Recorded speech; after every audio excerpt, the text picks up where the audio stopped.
Talang ito ay rated SPG. Striktong patnubay at gabay ng magulang ang kailangan. Maaaring may masiselang tema, lengguwahe, karahasan, sexual, horror o droga na hindi. Handang-handa nga ito nga si Leon sa gera na gusto nga nito ni Hannah dahil hindi nga niya mapakiusapan nga ito na tigilan na nga ito nga si Christy at hayaan na nga raw ito na maging successful. Subalit ayon nga dito nga kay Hannah, hindi niya nga hahayaan magtagumpay ito nga si Christy. Kaya naman handa na nga ito nga si Leon.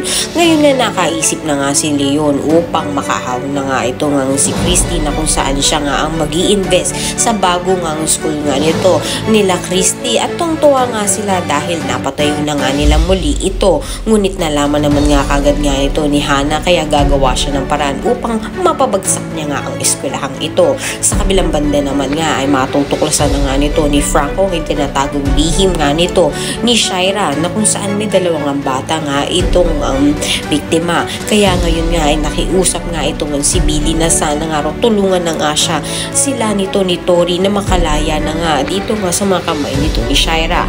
Kaya naman pakatutukan nga natin dito kung tama nga ba ang taong hininga ng tulong nga nito ni Billy. Tuluyan na nga kaya lumambot ang puso nito ni Franco at ito nga tutulong sa kaling dalawa upang makatakas na. Ang lahat ng yan abangan natin. Maraming salamat sa inyo.